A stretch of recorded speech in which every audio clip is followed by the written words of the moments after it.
February 24, 2022, cruise missile trails streak across pre-dawn Kyiv. A chilling sight, right? It makes you wonder, how on earth did the map of Europe lurch back to total war in under 3 decades? It feels like yesterday, and yet, here we are. Hit the subscribe button now. So, rewind the tape with me, because every broken promise, every diplomatic shrug, every frozen trench we see today starts somewhere, doesn't it? And that somewhere is the rubble of 1991. This isn't some academic deep dive with endless jargon, or a pointless exercise in whataboutism. No, this is the fastest possible tour of a slow-motion train wreck, the 31-year crawl from Soviet collapse to full-scale invasion. We're talking about the precise chain of events that turned neighbors into enemies, that shattered assumptions about European peace. Stick around, the next 12 minutes will make every headline you've been reading suddenly make perfect sense. You'll see the connections you might have missed, the dots that were always there, just waiting to be joined. Section 1, 1991 to 1993, Birth of Two Countries, One Grudge. Picture this, December 1, 1991. Ukraine votes for independence, and it's not even close. A staggering 92% say yes. Moscow, still reeling from its own implosion, initially just shrugs. Fine, they seem to say. But then, the realization dawns, Ukraine didn't just inherit freedom, it inherited the world's third largest nuclear arsenal. We're talking 1,700 warheads, thousands of tactical nukes, and long-range bombers. That's a serious problem, and a serious bargaining chip. Fast forward 3 years to 1994, and we get the Budapest Memorandum. Kiev, eager for international recognition and economic aid, agrees to hand over all those terrifying weapons. What do they get in return? A scrap of paper. A promise. Guarantees of its territorial integrity and sovereignty from Russia, the United States, and the United Kingdom. President Bill Clinton calls it diplomatic magic. A young, mid-level aide in St. Petersburg, Vladimir Putin, undoubtedly saw it differently. He probably called it, internally at least, a mistake we'll fix. History, as we now know, would prove him right. This agreement, meant to secure Ukraine's future, would instead become a tragic symbol of broken trust. Section 2, 1994 to 2001, Loans, Oligarchs, and the first red lines. The mid-90s were a wild time. Russia under Boris Yeltsin is a mess, teetering on economic collapse, desperate for cash. Ukraine, meanwhile, needs fuel to keep its lights on and industries running. Enter the leverage. Moscow pumps cheap gas into Ukraine, but there's a catch. In return, Russia gets to keep its Black Sea fleet stationed in Crimea, a strategically vital port that had been part of Ukraine since 1954. This wasn't just a business deal, it was a geopolitical tether, keeping Ukraine within Russia's orbit. Meanwhile, a different kind of chess game is playing out in Central Europe. NATO, the Western military alliance formed to counter the Soviet Union, quietly starts expanding. In 1999, it invites Poland, Hungary, and the Czech Republic to join its ranks. For these nations, it's a triumphant return to the West, a guarantee of security. But how do you think Kremlin TV framed it? As encirclement, pure and simple. Average Russians, already humiliated by the Soviet collapse and their diminished global standing, felt a fresh sting of betrayal. In 1997, attempting to smooth things over, the NATO-Russia Founding Act is signed. It promises no intention to station substantial combat forces east of Germany. That phrasing, no intention and substantial, was vague enough to drive a tank through. And indeed, it would age like milk, becoming a source of bitter contention for decades. The cracks were already showing in the post-Cold War order, even if most people chose not to see them. Section 3, 2002 to 2008, Color Revolutions and the First Gas Wars. The early 2000s brought a wave of democratic uprisings across former Soviet states, dubbed Color Revolutions. Ukraine's 2004 presidential election becomes a flashpoint. It's blatantly rigged for Moscow's preferred candidate, Viktor Yanukovych. But the people of Ukraine aren't having it. Hundreds of thousands pour into Kyiv's streets, clad in orange scarves, demanding justice. The Orange Revolution successfully overturns the fraudulent result, ushering in a pro-Western government. Vladimir Putin watches all of this from the Kremlin, seething.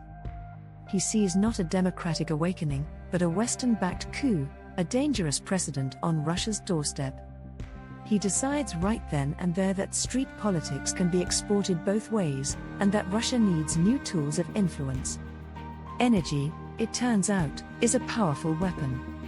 Gazprom, Russia's state-controlled energy giant, shuts off gas pipelines to Ukraine in 2006 and again in 2009, sending a clear message. Suddenly, Europe learns a new, uncomfortable term: winter gas crisis. It's a stark reminder of their energy dependence on Russia. Amidst this, NATO, still basking in the glow of post-Cold War optimism, makes a fateful offer at its 2008 Bucharest summit: Ukraine and Georgia will become members of NATO. It's a vague promise, a membership action plan without a timeline, but it's enough. Putin draws his first truly explicit red line, declaring that NATO expansion into Ukraine is an unacceptable strategic threat to Russia. The message is unambiguous: this far, and no further. Section 4, 2009 to 2013, reset that wasn't the world, particularly Washington, tried to hit the reset button with Moscow in 2009. The Obama administration hoped to mend strained relations, perhaps find common ground on arms control. But while the West was talking reset, Moscow was rearming, modernizing its military, and consolidating its power. The two sides were operating on entirely different wavelengths. Meanwhile, Ukraine's economy is in freefall, battered by global financial crises and endemic corruption. The International Monetary Fund demands harsh reforms, which are deeply unpopular. Sensing an opportunity, Yanukovych, Moscow's man who lost the Orange Revolution, wins the 2010 presidential vote, fair-ish this time, at least by Ukrainian standards. He swiftly pivots the country back towards Moscow, seeking cheaper gas and much-needed loans. Talks with the European Union about an association agreement stall, then flounder. Ukraine's European path seems to be closing. Behind the scenes, Russian generals are rewriting their military doctrine. The new thinking: we can fight a local war under the nuclear umbrella. This wasn't just theoretical, it was a blueprint for future aggression. And what about Ukraine's army? It's rotting from within. Decades of underfunding and corruption mean that by 2013, a country of 45 million people can barely field 6,000 combat-ready troops. A devastating vulnerability that wouldn't go unnoticed in Moscow. Section 5, 2013 to 2014, Euromaidan, Crimea, Donbas. November 2013, the moment of truth arrives. President Yanukovych, under immense pressure from Moscow, abruptly kills the EU association agreement live on national television. It's a betrayal for many Ukrainians who saw their future in Europe. Kyiv's main square, the Maidan, swells with peaceful protesters.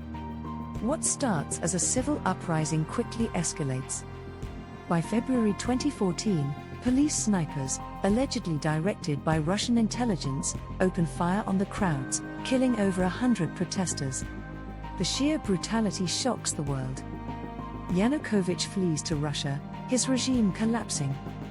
For Putin, the deal is off. He sees this as another Western-backed regime change, a direct threat. Within days, little green men Russian troops without insignia, denying their affiliation, begin to appear in Crimea.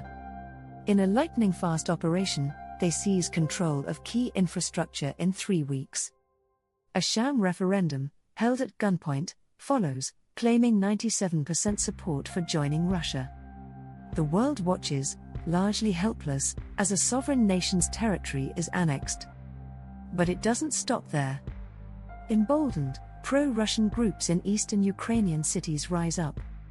In April, separatists, heavily backed and supplied by Russia, seize government buildings and declare people's republics in Donetsk and Luhansk.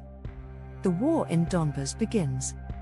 The Minsk I Agreement, signed in September, attempts to freeze the front lines but never manages to freeze the weapons. The conflict becomes a simmering, deadly reality. Section 6, 2015 to 2021, Minsk II, Frozen War, Drift to the Brink. The initial Minsk Protocol failed, so in February 2015, France and Germany step in to broker a new, more comprehensive agreement, Minsk II. It's meant to be the definitive solution, a ceasefire, withdrawal of heavy weapons, and a constitutional tweak to grant special autonomy to Donbas. Sounds good on paper, right? But none of it sticks. Ukraine feels it's being forced to cede sovereignty. Russia continues to deny its involvement while keeping supply corridors open to its proxies. Life in eastern Ukraine adapts to a brutal new normal. Trenches become permanent fixtures, drones buzz overhead, and weekly body counts become a grim reality, often relegated to page 6 of international news. It's a frozen war, but people are still dying. Inside Russia, state television crafts a powerful narrative. The West's sanctions, imposed after Crimea, are proof that they want to strangle Russia, to keep it weak.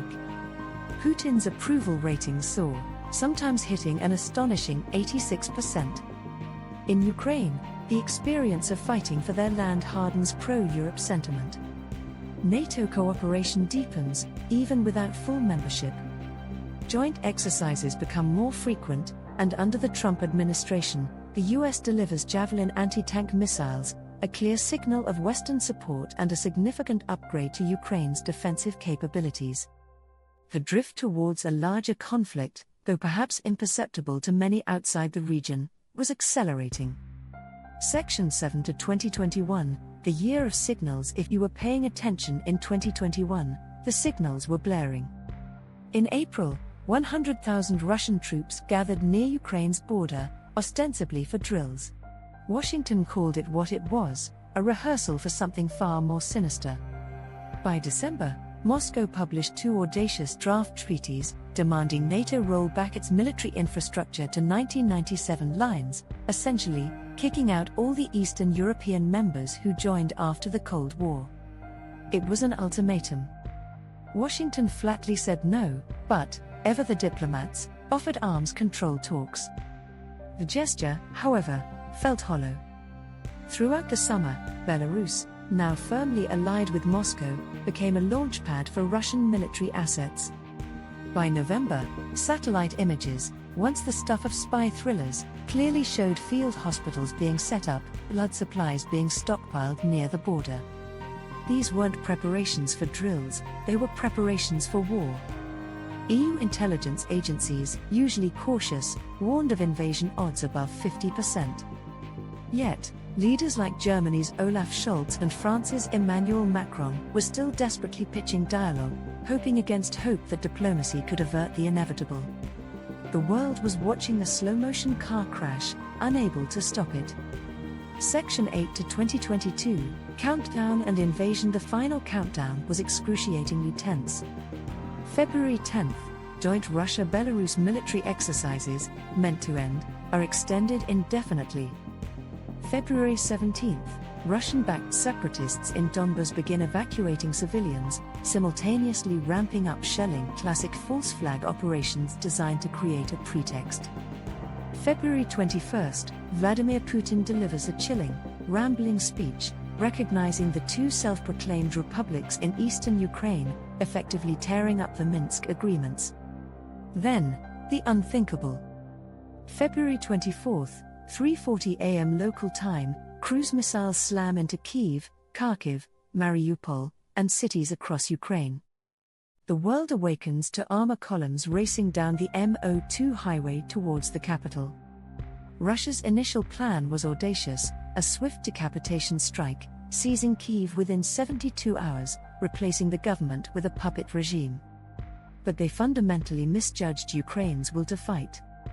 Instead, Ukrainian territorial defense units, armed with courage and Western-supplied weapons, turned suburbia into hedgehog defenses. By April, Russia was forced into a humiliating retreat from Kyiv, leaving behind a trail of devastation and the horrifying evidence of mass graves in places like Bucha, a name that would forever be etched in the annals of war crimes. Section 9, 2022-2023, Full-Scale War, Stalemate, Counterpunch. The war raged on. Summer 2022 saw brutal, attritional battles, like the siege of Syeverodonetsk, where Russia slowly ground out gains, eventually capturing the city and later Lyman. But then, a stunning reversal. In September, Ukraine launched a lightning-fast counteroffensive in the Kharkiv Oblast, retaking an astonishing 3,000 square kilometers in just 6 days. The momentum shifted. By November, the strategically vital city of Kherson, the only regional capital Russia had managed to capture, was liberated. Putin, desperate to salvage his narrative, responded by annexing 4 Ukrainian provinces he did not fully control: Kherson, Zaporizhia, Donetsk, and Luhansk, via sham referendums. It was a blatant violation of international law, an attempt to legally claim territory his forces were struggling to hold. Winter 2023 brought the brutal battle for Bakhmut, a city that became a meat grinder, consuming tens of thousands of lives. Wagner convict battalions, thrown into the fray with little regard for human life, eventually took Soledar in January. But Ukraine delivered its own painful blows. A missile strike on Makiivka barracks on New Year's Day killed hundreds of Russian soldiers, a stark reminder of the war's human cost. The front lines began to ossify into something reminiscent of World War I, characterized by relentless artillery duels and incremental, bloody gains. Section 10 to 2023 present, drones, rebellion, and what? Next June 2023 saw another shocking event. The dam at Kakhovka collapsed, unleashing a catastrophic flood, destroying villages, and sparking mutual recriminations. Ukraine, meanwhile, finally fielded its long-awaited Western tanks, hoping to punch through Russian lines. But Russia had learned, digging elaborate dragon's teeth anti-tank lines, creating formidable defenses. Then, the unthinkable happened inside Russia itself. In August, Yevgeny Prigozhin, the leader of the Wagner Group, launched a bizarre march toward Moscow, seemingly challenging Putin's authority. It stalled just short of the capital, ending in a murky deal. Weeks later, Prigozhin's plane crashed, killing him and his top lieutenants, an ominous message about disloyalty in Putin's Russia. Autumn brought Ukraine's counteroffensive grinding to a halt, yielding only modest gains in villages, not the breakthrough hoped for. Russia, meanwhile, reoriented its entire economy to a war footing, securing drones from Iran and artillery shells from North Korea. Missile waves continued to strike Ukraine's power grids. The Ukrainian air defenses, bolstered by Western aid, became increasingly effective at downing Shahed drones over cities like Lviv. As we stand today, no clear off-ramp is in sight, only the grim reality of continued conflict. Section 11, Key Takeaways, Broken Promises, Misread Signals. When you look back at this timeline, 3 persistent threads weave through every single year, shaping the catastrophe we see today. First, there's the fundamental clash. NATO's open-door policy, a voluntary alliance of sovereign nations, collided head-on with Russia's deep-seated nostalgia for a sphere of influence, a desire to control its neighbors. These were 2 irreconcilable visions for European security. Second, the Budapest Memorandum. It left Ukraine dangerously exposed, trading a tangible nuclear deterrent for a scrap of paper that proved utterly worthless in the face of Russian aggression. It was a promise made, and a promise spectacularly broken, demonstrating that security assurances without teeth are just words. And third, the West's initial response to Crimea. The sanctions imposed, while significant, weren't enough to deter further aggression. Moscow, watching the relatively muted international reaction, evidently concluded that the cost of violating international law was bearable, even preferable to allowing Ukraine to drift further west. Mix all of this in with Russia's calculated energy leverage, its constant nuclear saber rattling, and a relentless war of narratives that demonized Ukraine and the West, and what do you get? The first major land war in Europe since 1945, a conflict that has shattered decades of peace. Section 12. Could it have been avoided? It's a question that haunts historians and policymakers. Could this have been avoided? Let's explore some alternate histories, even if they're just thought experiments. What if the West had fast-tracked Ukraine into NATO in 2008, instead of offering a vague will-become-members promise? Russia might have invaded even earlier, seeing it as an immediate, existential threat, rather than waiting until 2014 or 2022. The timeline could have been accelerated, with potentially even more devastating consequences. What if Kiev had decided to keep its nuclear arsenal after the Soviet collapse? While it might have provided a deterrent against Russia, it would almost certainly have led to Ukraine's economic collapse due to international sanctions and global isolation. The world simply doesn't want new nuclear powers, especially unstable ones. It was a lose-lose proposition. And what if Minsk II had actual enforcement teeth, perhaps backed by a robust international peacekeeping force or genuine Western military guarantees? Maybe the frozen conflict would have dragged on indefinitely, a painful but contained wound. Or maybe, just maybe, it could have provided a genuine pathway to de-escalation. The uncomfortable truth, however, is that fundamental national interests clashed, and diplomacy, for all its efforts, never found a face-saving off-ramp that both sides could accept. The underlying tensions were too deep, the distrust too profound. Section 13. Global ripple effects. The war isn't just about Ukraine, its ripples are felt across the globe. The grain blockade in the Black Sea, for example, sent global food prices soaring, hitting vulnerable populations hardest in cities like Lagos and Cairo, exacerbating food insecurity and political instability. In a dramatic shift, Finland and Sweden, long bastions of neutrality, ditched that stance and joined NATO, transforming the Baltic Sea into what's now often called a NATO lake. Germany, for decades hesitant about military spending, announced a massive rearmament program, boosting its defense budget significantly. Japan, facing its own regional challenges, followed suit, committing to increase its defense spending to 2% of GDP. Russia, isolated from the West, pivoted east. The Chinese yuan increasingly replaced the dollar in its financial transactions, and new energy pipelines to China multiplied, cementing a new geopolitical axis. Meanwhile, the human cost is staggering. Over 6.2 million Ukrainian refugees have been forced to redraw the demographics of Europe from Warsaw to Dublin, creating both humanitarian challenges and new cultural tapestries. This war has fundamentally reshaped global alliances, economies, and populations.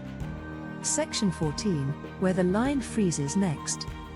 As we look ahead, particularly to winter 2024, several scenarios emerge for where this brutal line might freeze, or shift. One possibility is a continuation of the attritional artillery duel, a grinding, static war along the current trenches, with neither side able to achieve a decisive breakthrough. Another, more alarming scenario, involves a renewed Russian push, perhaps north from Belarus, attempting another thrust towards Kyiv or western Ukraine. Conversely, we could see a Ukrainian thrust, perhaps aimed at Melitopol, which would cut the crucial land bridge to Crimea, a strategic prize that would fundamentally alter the war's dynamics. Each of these paths hinges on critical factors: the dwindling ammo stockpiles on both sides, the unpredictable renewal of Western aid, and the ever-present churn of domestic politics in both Washington and Moscow. The future of this conflict remains deeply uncertain, hanging precariously on a delicate balance of power and political will. Section 15, the human cost in one stat. It's easy to get lost in the geopolitical maneuvering and military strategies, but we must never forget the human cost. More than 500,000 combined casualties, soldiers and civilians, by late 2023, and that's a conservative estimate. To put that in perspective, That's roughly every single resident of Cleveland, Ohio, or the entire population of Marseille, France, either killed or wounded. Behind each one of those grim figures is a name, a family shattered, a future stolen. This isn't just a conflict on a map, it's a generation scarred, a profound wound on the fabric of humanity itself. The numbers are staggering, but the individual suffering is immeasurable. Section 16. What viewers keep asking. We get a lot of questions about this conflict, and some come up again and again. Was NATO expansion the cause of the war? It's a common one. And the answer is nuanced. It was a catalyst, certainly, an accelerant, but not the root cause. Russia's fundamental fear isn't just NATO itself, but the spread of democracy and Western influence right on its borders, threatening its autocratic model. The desire to reassert control over its perceived historical sphere is a deeper, more profound driver. Why not just negotiate now? Why prolong the suffering? Both sides, quite simply, still believe time is on their side. Ukraine believes it can eventually expel Russian forces with continued Western support. Russia believes it can outlast Western resolve and grind Ukraine down. Until one side experiences a significant defeat or acknowledges an undeniable stalemate, meaningful talks will remain out of reach. The conditions for a genuine peace are simply not there yet. And the terrifying question, nukes. Will they use nukes? The red line for tactical nuclear use is, unfortunately, fuzzy. So far, deterrence holds, and the international community has sent clear warnings about the catastrophic consequences. But the threat remains a chilling undercurrent, a constant reminder of the stakes involved. Section 17. Lessons for the next crisis. This conflict offers some brutally clear lessons for the next global crisis, because unfortunately, there will be one. First, security assurances without boots on the ground are often just paper promises. The Budapest Memorandum is a tragic testament to that. Second, frozen conflicts don't stay frozen forever, they can reheat with terrifying speed and intensity.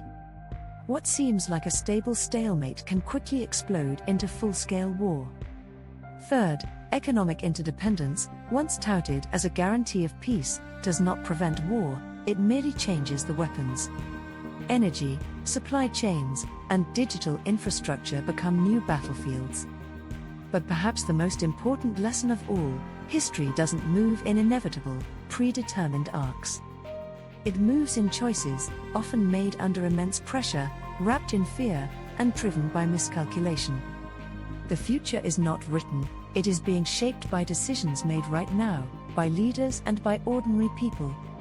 Section 18. Final thoughts. Keep your eyes on 2024. As we wrap up this journey through 3 decades of escalation, it's crucial to understand that this isn't ancient history. This is a prologue still being written. Keep your eyes firmly fixed on 2024. Why? Because it's a year of pivotal elections, in Washington, in Brussels, potentially in Moscow, and certainly in Kyiv. Each ballot box represents a potential hinge point, capable of dramatically altering the course of this conflict. Meanwhile, the trenches lengthen, drones continue to evolve, becoming ever more sophisticated and deadly, and winter, once again, becomes a combatant in its own right, bringing its own unique challenges to the battlefield. The timeline we just walked through isn't just a recounting of the past, it's the foundation of the present, and the forces at play continue to shape our future. So that's how we got from the collapse of the Soviet Union to total war in 31 painstaking, often tragic, steps. If history felt like a blur as we went through it, that's because it was a blur for many living it. Share this with anyone who still asks, why don't they just talk? Because sometimes, the story is far more complicated than a simple conversation.